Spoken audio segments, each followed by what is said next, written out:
नमस्कार. आपण पाठीमागचे काही व्हिडिओ मराठी व्याकरणाचा अभ्यासक्रम, मराठी वर्णमाला भाग 1, भाग 2 बघितलं. आज वर्णमालेचा भाग 3 आपण बघणार आहोत. तुमच्या लक्षात आलं असेल, वर्णमालेचा अभ्यास करत असताना वर्णमालेच्या पाठांतराला महत्त्व आहे का तर नाही, वर्णमालेच्या समजून घेण्याला महत्त्व आहे. तेच आपण बघितलं याच्या अगोदरच्या घटकामध्ये तुमच्या लक्षात आलं असेल, की आपण बघितलं मराठी वर्णमालेमध्ये वर्णमाला म्हणायची कशी? बऱ्याचदा तर आपण कुठं चुकतोय माहितीये? आपण म्हणताना चुकतोय. म्हणजे स्वर, स्वरादी, व्यंजने हे म्हणत असतानाच आपण चुकलो, तर त्या ठिकाणी आपल्याला नंतर अडचणी येतात. म्हणजे आपण बघितलं बघा याच्या अगोदर, वर्णमाला जी आहे, या वर्णमालेचे जे प्रकार आहेत, ते कोणते कोणते प्रकार आहेत? स्वर, स्वरादी आणि व्यंजने. आता हे जे प्रकार आहेत, याच्यामध्ये आपण प्रकारांचा एक महत्वाचा तक्ता बघितला याच्या अगोदर. हा तक्ता बघितल्याच्या नंतर आता आपल्याला बघायचंय, की ही जी वर्णमाला आहे ना, या वर्णमालेचे प्रकार कशा पद्धतीने विभागलेले जातात, हे आपल्याला आता बघायचंय. मग पहिला प्रकार कोणता? तर पहिला प्रकार आहे स्वर. मग आता स्वर म्हणजे काय हे आपल्याला बघणं गरजेचं आहे. स्वर म्हणजे नुसते सूर. बघा, व्याख्या आहे ही. तुम्हाला खोटं वाटेल, ही व्याख्या PYQ आहे, म्हणजे ही व्याख्या विचारण्यात आलेली आहे. स्वर म्हणजे नुसते सूर, म्हणजे आपल्या मुखातून फक्त सूर उमटतात ना, अ, आ, ई, उ, हे सूर आहेत. यांनाच स्वर म्हणतात. मग यांना ओळखायचं कसं? तर सगळ्यात महत्वाचं म्हणजे या स्वरांचा उच्चार करताना बघा, या स्वरांचा उच्चार करताना तोंड उघडलेले असते.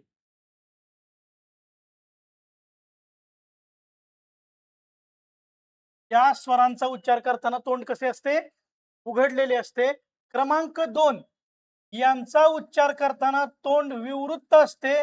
विवृत्त हा संस्कृत शब्द आहे. यालाच म्हणतात चंबू. एखादा असतो ना, तो उघडा असला तर ते चंबूचं तोंड उघडलेलं आहे असं म्हणतात. त्याला विवृत्त म्हणतात. हा शब्द उघडलेले या शब्दालाच समानार्थी वापरला जातो. त्यानंतर सगळ्यात महत्वाचं म्हणजे स्वरांचा उच्चार करताना मुखातील हवा बाहेर टाकली जाते आणि स्पष्ट उच्चार होतात. आ, ई, उ, ए, ऐ, ओ, औ, ऍ, अ. हे स्पष्ट उच्चार झाले म्हणून ते स्वर आहेत. स्वर म्हणजे नुसते सूर. आता बघा, मराठीतले नेमके हे स्वर कोणते कोणते? बघूयात, एकदा लिहून बघूयात स्वर कोणते कोणते. तर हे बघा, स्वर किती एकूण मराठीमध्ये? 14. बघा, एकूण 14. ते कोणते? अ, आ, ऱ्स्व ई, दीर्घ ई, ऱ्स्व उ, दीर्घ ऊ. आठवतंय का? मी तुम्हाला सांगितलं होतं, ई म्हणायचं नाही. काय म्हणायचं? ऱ्स्व ई, दीर्घ ई, ऱ्स्व उ, दीर्घ ऊ. विसरू नका बरं का. बऱ्याचदा आपण काय करतोय, अत्यंत चुकीच्या पद्धतीचा उच्चारच करतोय. बऱ्याचदा उच्चार करताना चुकलो, संधी चुकणार. संधी चुकली, गुण जातात आणि मेरिट मराठीवर लागतं. मेन्सचा मगाशी एक माझा विद्यार्थी भेटून गेला. 5 मेन्स दिल्यात त्याने. मराठीमध्ये कमी स्कोर आल्यामुळे त्याला कमी मार्क मिळाले. त्यामुळे पोस्ट गेली. आता कमी का मार्क मिळाले? तर दिलेल्या नोट्स परीक्षेच्या वेळी न वाचता वेगळंच काही वाचत बसला आणि बराच दिवस आपलं मार्गदर्शन घेण्याचं जे कालावधी आहे तो त्यानं टाळला. भेटलाच नाही. आत्ता तो आला परत, की जुना विद्यार्थी आहे, मग माझं मराठी असं असं चुकतंय या. तर त्याला लगेचच सांगितलंय उद्यापासून जॉईन कर. उद्यापासून ये. मराठी व्याकरणामध्ये कंबाईन परीक्षेमध्ये मराठीचे 50 प्रश्न असतात 100 गुणांना. या 50 प्रश्नापैकी 50च प्रश्न बरोबर येणार. एकही कमी नाही याची पूर्ण खात्री देतोय. कारण तितक्या ताकदीने आपण सगळ्या संकल्पना शिकवतो, पाठांतर करून घेतो, चाचण्या घेतो, PYQ घेतो आणि सतत सराव करून घेतो. म्हणून खात्री देतोय. विद्यार्थी मित्रांनो, जिथं कुठं असाल तिथून जॉईन व्हा. जोडले राहा. आपण मराठी व्याकरणामध्ये 50 पैकी 50 प्रश्नांची खात्री देतोय. बघा, अ, आ, ऱ्स्व ई, दीर्घ ई, ऱ्स्व उ, दीर्घ ऊ, ए ऐ, ओ औ, रू लू, ऍ आणि अ. आता बऱ्याच विद्यार्थ्यांना माहिती नसतं सहज, म्हणून ते आलेला आहे विषय म्हणून सांगून टाकतो की हा जो रू आहे ना, रू, हा रू ऱ्हस्व की दीर्घ, हा बऱ्याच विद्यार्थ्यांना पडलेला फार मोठा प्रश्न असतो किंवा बऱ्याचदा तो शिक्षकांनाच माहिती नसतो.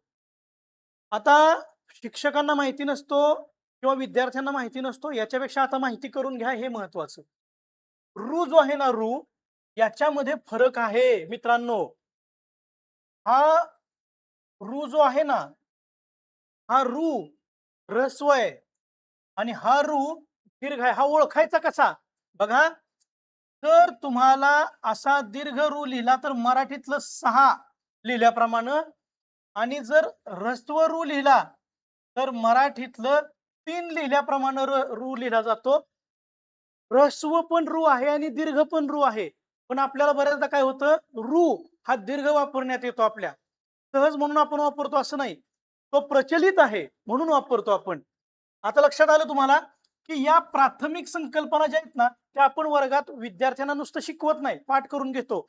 आपल्याकडून बॅच करून गेलेला विद्यार्थी नंतर ट्युशन घेऊ शकतो. एवढा चांगला तो प्रचलित मराठी शिकवणारा आणि अध्ययन करणारा होणार, याची आपण खात्री देतो. हा रू मधला फरक. त्यानंतर उच्चार कसा करायचा कळलं का मित्रांनो? उच्चार करताना चुकू नका. ऱ्हस्व ई, दीर्घ ई, ऱ्हस्व ऊ, दीर्घ ऊ. इथं जर तुम्ही चुकला तर संधी चुकणार, संधी चुकला तर गुण जाणार. म्हणून हे सगळं प्रवचन त्यासाठी. परत एकदा बघा, आता तुमच्या लक्षात आलं, मराठीमध्ये असलेले एकूण स्वर आपण या ठिकाणी लिहितोय. आता लक्षात घ्या, स्वर जे आहेत ना, यापैकी ऍ आणि अ हे 2 स्वर 2009 रोजी मराठीमध्ये घेतले गेले. हे घेण्याचं श्रेय जातं अरविंद मंगरुळकरांना. अरविंद मंगरुळकर नावाचे व्याकरणकार, त्यांचं मराठी व्याकरणाबद्दलचं योगदान फार मोठं आहे. म्हणजे शास्त्रीय मराठी व्याकरण नावाचा ग्रंथ 1911 रोजी दामलेंनी लिहिला. तर त्याच्यानंतर मंगरुळकरांचाच ग्रंथ फार प्रसिद्ध आहे. त्या ग्रंथालाच प्रमाण ग्रंथ म्हणून आपण पाहतो. त्यांनी ए आणि अ हे 2 स्वर मराठीला बहाल केले असं मानलं जातं. आता याच्यावरती प्रश्न काय आलेत माहितीये? ए आणि अ हे स्वर आहेत की स्वरादी, हा प्रश्न आलाय. ए आणि अ व्यंजने आहेत का, प्रश्न आलाय. ए आणि अ अक्षरे आहेत का, प्रश्न आलाय. आता बघा, सगळ्यात महत्वाचं लक्षात ठेवायचं, स्वर हे जन्मतःच अक्षर असतं. काय असतं? अक्षर असतं. परत एकदा बघा, प्रश्न कसा येतो, ए आणि अ हे अक्षर आहेत का? आपण वाचताना काय वाचलंय? स्वर आहेत का? प्रश्न काय विचारलाय? अक्षर आहेत का? आपल्याला वाटतं स्वर आहेत मग अक्षर नाहीत, मग आपण तिथं फसतो. आपण काय करतो, स्वर आहेत असं वाटतं. पण लक्षात ठेवा, सगळे स्वर हे अक्षर असतात. अत्यंत महत्वाचं आणि अत्यंत बेसिक, सगळेच्या सगळे स्वर काय असतात? अक्षर असतात. ते कसं काय? तर स्वरांचा उच्चार स्पष्ट होतो, स्वरांचा उच्चार आडकाठी विना होतो, स्वरांचं लेखन करताना पाय मोडला जात नाही, म्हणजे स्वर पूर्ण लिखित असतात. स्वरांना कोणाचीही मदत लागत नाही. स्वर विना मदतीने परिपूर्ण असतात. स्वरांचा उच्चार करताना तोंड उघडलेले असते, स्वरांचा उच्चार करताना तोंड विवृत्त असते, स्वरांचं लेखन करताना पाय मोडला जात नाही. स्वर व्यंजने नसतात, स्वर पूर्ण असतात. उलट व्यंजनांना स्वर मदत करतात, म्हणून स्वर अक्षर असतात. स्वरांना अक्षर होण्यासाठी इतरांची मदत घ्यावी लागत नाही. जसं समजा क नावाचं व्यंजन लिहिलं, याचा पाय मोडलेला आहे. हे व्यंजन परिपूर्ण होण्यासाठी समजा तुम्हाला अ नावाचा स्वर घ्यावा लागतो. मग क अधिक अ बरोबर काय झाला? क झाला. आता हे झालं अक्षर, म्हणजे व्यंजनाचं अक्षर होण्यासाठी मदत लागली. पण कोणाची? स्वराची. तसं स्वराला मात्र कोणाची मदत आहे का? अजिबात नाही. म्हणजे स्वर हा काय आहे? स्वर हा अक्षर आहे. लक्षात ठेवा. पाठ करायचंच नाही, समजून घ्यायचं. सगळे स्वर काय असतात? सगळेच्या सगळे स्वर हे अक्षर असतात. दुसरी गोष्ट, सगळ्या स्वरांना अच असं या टोपण नावाने ओळखलं जातं. हा परीक्षेला विचारलेला प्रश्न आहे बरं का. अच नावाने कोणाला ओळखले जाते? कोणाला? स्वरांना ओळखले जाते. तुम्ही म्हणाल असं का बरं? याचा अर्थ काय? तर तुम्हाला माहिती आहे का, एखादी पूजा करताना अचमन करतात. अचमन करणे म्हणजे काय? हातामध्ये पाणी घेऊन अर्घ देतात, त्या पद्धतीनं मुखामध्ये पाणी पितात. ही प्रक्रिया असते. अचमन करतात म्हणजे तोंड उघडतात. त्या प्रक्रियेलाच अचमन म्हणतात. अच अशा अर्थानं वापरलं जातं. का? तर तोंड उघडलेलं असतं. त्याच्यातून संस्कृत भाषेतून आलेला तो अर्थ. आता मराठी वर्णमाला, पण तुम्ही म्हणाल मग संस्कृत नावं पाठ करायची का? तर 100% पाठ करावीच लागतायत. का? तर टोपण नावं विचारली जातायत. तुम्हाला माहिती आहे का? आयोगानं प्रश्न विचारण्याची केलेली हाईट, व्यंजन संधी. आता व्यंजन संधीचं उदाहरण विचारलं, पण व्यंजनालाच हल म्हणतात. काय म्हणतात? हल म्हणतात. मग आयोगानं काय केली गंमत माहितीये? व्यंजन संधी विचारली नाही. हल संधी ओळखा. आणि बऱ्याच जणांनी डोक्यावर हात मारून घेतला, की हल संधी नेमकी असते कुठं? कारण आपण प्रचलितपणे काय केलंय? संधीचे प्रकार किती? स्वर संधी, व्यंजन संधी, विसर्ग संधी. इथं काय आलेलं आहे? हल संधी. मग विद्यार्थ्यांना काय वाटलं? हा प्रकारच नाहीये. प्रकार नाही, सोडून दिला. बऱ्याच जणांनी तर बाहेर आल्यावर, परीक्षा सेंटर मधून बाहेर आल्यावर आयोगाला फुल्या फुल्या दिल्या. आता तुम्ही म्हणाल फुल्या फुल्या म्हणजे काय? तर लक्षात घ्या, फुल्या फुल्या हा शब्द विरामचिन्ह आहे. तुम्ही म्हणाल ह्या विरामचिन्ह आहे का? आहे. ज्या पद्धतीनं प्रश्नचिन्ह, विरामचिन्ह, वेगवेगळे उद्गारवाचक चिन्ह, त्या पद्धतीनं फुल्या फुल्या. जर एखादा अपशब्द आपल्याला लिहायचा असेल अर्जामध्ये किंवा तक्रारीमध्ये, तर ती शिवी आहे अशी लिहायची नाही. त्याने मला फुल्या फुल्या दिल्या. मग त्या वाचणाऱ्याला कळतं, फुल्या फुल्या दिल्या म्हणजे शिवीदर्शक शब्द दिला. लिहून दाखवायची नाही शिवी मित्रांनो. नाहीतर ॲज इट इज लिहून टाकाल. अधिकारी झाल्यावर उद्या समजा तुम्ही PSI झाला, तुमच्याकडे तक्रारदार आलाय, तो सांगतोय त्यांनी मला शिव्या दिल्या. मग कोणत्या कोणत्या दिल्या? मग सगळ्या शिव्या 1, 2, 3, 4, 100. तसं नाही करायचं. फुल्या फुल्या नावाचं विरामचिन्ह मांडायचं. वाचणाऱ्याला कळतं की इथं काहीतरी तो अपशब्द वापरलेला आहे. जसं व्हिडिओमध्ये बीप केलं जातं बघा, एखादा अपशब्द असेल तर त्या पद्धतीनं आहे. आता बघा लक्षात आलं तुमच्या, की मराठीमध्ये स्वर किती? 14. स्वरादी किती? 2. व्यंजने किती? 34. आता स्वर समजले, तुम्हाला स्वर समजले. स्वर कुणी आणले? नवीन 2 स्वर कुणी आणले हे देखील समजलं. आता आपल्याला बघायचंय स्वरांचे वेगवेगळे प्रकार. हे प्रकार बघूनच आज आपण थांबणार आहोत. कारण का, भाग 4 मध्ये परत आपल्याला स्वरादी आणि व्यंजनांचे प्रकार बघायचे. भाग 3 मध्ये आपण स्वरांचे प्रकार बघणार आहोत. आता बघा, सगळ्यात पहिल्यांदा स्वरांची मगाशी सांगितलेली व्याख्या लिहा बरं का. आता पहिला प्रकार आहे सजातीय स्वर आणि विजातीय स्वर.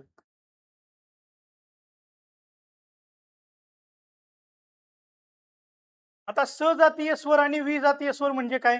तर एकाच उच्चार स्थानातील 2 स्वर एकमेकांच्या समोर येतात, त्यांना सजातीय स्वर म्हणतात. आता उदाहरण बघा. उदाहरण असं आहे आपण लिहिलं. च्याच गटातील उच्चार स्थानातील स्वर कोणता? आ. म्हणजे हा झाला सजातीय, एका जातीतील. पण च्या समोर आ न लिहिता तुम्ही जर ई लिहिला, मग ऱ्हस्व स्व अथवा दीर्घ, तो झाला विजातीय. मग सजातीय दुसरी जोडी कोणती? ऱ्हस्व ईच्या समोर दीर्घ ई, ऱ्हस्व ऊच्या समोर दीर्घ ऊ. या सजातीय जोड्या झाल्या. जसं की याच्या समोर अ लिहिलं, पण तुम्ही ऱ्हस्व ई किंवा दीर्घ ई लिहून इथं जर रू लिहिला, तर ही सजातीय जोडी होणार आहे का? नाही. याला म्हणतात मराठीमधील पहिला स्वरांचा प्रकार सजातीय स्वर. आता बघा, सजातीय स्वर आणि विजातीय स्वर व्याख्या लिहायची असतील तर लिहून घ्या. एकाच उच्चार स्थानातील 2 स्वर एकमेकांच्या समोर येतात, त्यांना सजातीय स्वर म्हणतात. वेगवेगळ्या उच्चार स्थानातील 2 स्वर एकमेकांच्या समोर येतात, त्यांना विजातीय स्वर असे म्हणतात. समजलं आता तुम्हाला? आता पुढे बघणार आहोत आपण याच्या सोबतचाच दुसरा महत्वाचा प्रकार तो म्हणजे ह्रस्व स्वर आणि दीर्घ स्वर. आता बघा, ह्रस्व स्वर आणि दीर्घ स्वर याची व्याख्या काय आहे माहितीये तुम्हाला? एक ज्या वर्णांचा उच्चार करताना एक मात्रा कालावधी लागतो, एक मात्रा कालावधी लागतो, त्याला म्हणतात ह्रस्व स्वर. आणि 2 मात्रा कालावधी लागतो, त्याला म्हणतात दीर्घ स्वर.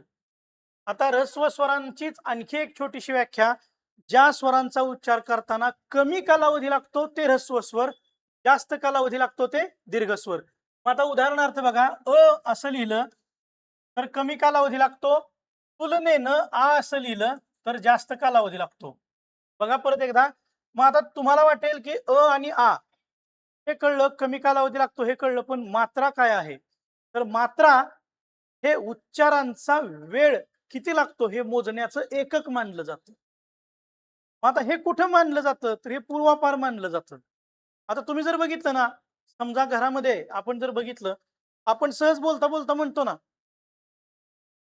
एका क्षणात सिनेमामध्ये नटी रडायला लागली, एका क्षणात रडायला लागली. काय असतं बरं हे क्षण? कधी विचार केलाय तुम्ही? हे क्षण काय असतं? आपण म्हणतो, पण माहितीच नाही ना आपल्याला. तर लक्षात घ्या, एक मात्रा म्हणजे 4 क्षण. बघा, एक मात्रा म्हणजे 4 क्षण. डोळ्यांची पापणी लवते ना आपली एकदा, त्याला म्हणतात मात्रा. आता बघा, मग मात्रा, एक मात्रा कालावधी लागतो तो ह्रस्व स्वर, 2 मात्रा कालावधी लागतो तो दीर्घ स्वर. खर तर एवढ्या डीप मध्ये जाऊन आतापर्यंत आयोगानं हे नाही विचारलं की मात्रा म्हणजे काय वगैरे, निमिष म्हणजे काय वगैरे, हे नाही विचारलं. पण आपल्या नोट्स मध्ये ते आहे बरं का. आपण काय केलंय, नोट्स मध्ये अत्यंत डिस्क्रिप्टिव्ह पद्धतीनं, खूप सुसंगत पद्धतीनं घटक, उपघटक, व्याख्या, सगळ्या महत्वाच्या बाबी फार छान मांडल्यात. आता बघा, ह्रस्व स्वर ह्रस्व ई, ह्रस्व उ, रू, लू आणि हे झाले ह्रस्व स्वर. आता आठवतंय का रे तुम्हाला? मी मगापासून याच्या अगोदरच्या पण व्हिडिओमध्ये, दोन्ही याच्या अगोदर झालेल्या व्हिडिओमध्ये तुम्हाला एक गोष्ट सतत सांगत होतो. ह्रस्व ई, ह्रस्व उ म्हणा हे सांगत होतो. आता कळलं तुम्हाला? ह्रस्व ह्रस्व म्हणजे काय? तर ह्रस्व म्हणजे उच्चार करताना कमी कालावधी लागतो ते ह्रस्व, जास्त कालावधी लागतो ते दीर्घ. मग दीर्घ ई, दीर्घ ऊ. आता रू तर तुम्हाला माहिती आहे, दीर्घ रू. आणि अ हे झाले दीर्घ स्वर. आता तुमच्या लक्षात आलं असेल की ह्रस्व आणि दीर्घ हे देखील प्रकार अत्यंत महत्वाचे आहेत. याच्यावरती दरवेळी प्रश्न विचारले जातात. त्याच्यानंतर आहे ते म्हणजे संयुक्त स्वर.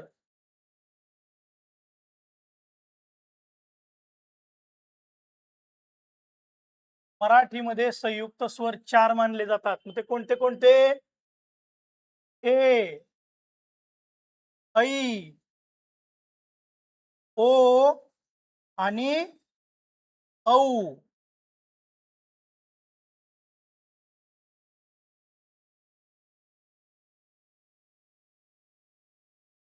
आता बघा, मराठीमध्ये एकूण संयुक्त स्वर किती मानले गेले?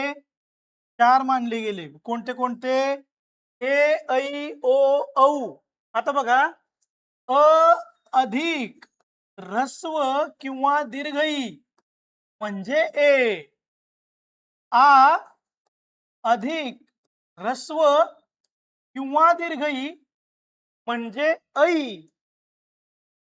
अ अधिक ह्रस्व किंवा दीर्घ उ म्हणजे ओ. आणि आ अधिक ह्रस्व किंवा दीर्घ उ म्हणजे औ. आता हे पाठ करायचंय बरं का. तुम्ही म्हणाल याचा काय उपयोग आहे? याचा उपयोग आहे संधीमध्ये. कसं काय? तर तुम्हाला दीर्घादेश संधी आहेच ना. दीर्घादेश संधी आहे, वृद्धादेश संधी आहे. या सगळ्यांमध्ये तुम्हाला उपयोगी होणार आहे. म्हणजे स्वरसंधीमध्ये हे उपयुक्त आहे. स्वरसंधीमध्ये याचा उपयोग होणार आहे. पण आता तुम्ही म्हणाल की कसं काय? किंवा पुढं, तर उच्चार स्थानातील वर्गीकरण ज्यावेळी आपण बघणार आहे ना, कंठ्य, दंत्य, तालव्य, ओष्ठ्य, दंतोष्ठ्य, ह्या सगळ्या दंत तालव्य वगैरे, याच्यामध्ये सुद्धा आपल्याला याचा उपयोग आहे असा होणार आहे. काहीच काळजी करू नका, मी ते सांगणार आहे तुम्हाला. फक्त लक्षात घ्या, संयुक्त स्वर 4 कोणते? ए, ऐ, ओ, औ. अ अधिक ई बरोबर ए, आ अधिक ई बरोबर ऐ, अ अधिक उ बरोबर ओ, आ अधिक उ बरोबर औ. हे लक्षात ठेवायचं. त्याच्यानंतर मग त्याच्या पुढे आता बघा, सगळ्यात महत्वाचं म्हणजे हे प्रकार तर तुम्ही बघितले. प्रश्न कसे विचारले जातात हे पण तुम्हाला माहिती पाहिजे ना. तर प्रश्न कसे विचारले जात आहेत, तर एक नमुना दाखल प्रश्न बघा.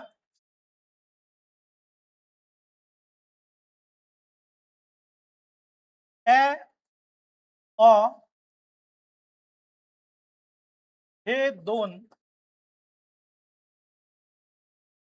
वर कोणत्या भाषेतून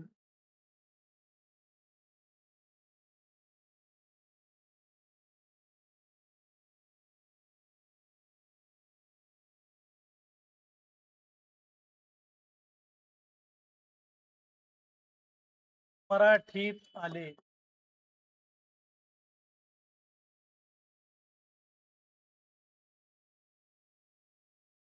आता बऱ्याचदा काय होतं माहितीये, ज्यावेळी आपण प्रश्न बघतो, प्रश्न वाचतो, आपल्याला असं वाटतं की मराठीतले स्वर आहेत, मराठीतून आले असतील, संस्कृत मधून आले असतील, पण तसं नाही. हे आलेले आहेत इंग्रजीतून. बरं, याच्या पलीकडे जाऊन तुम्हाला माहिती आहे का, आपल्याला ळ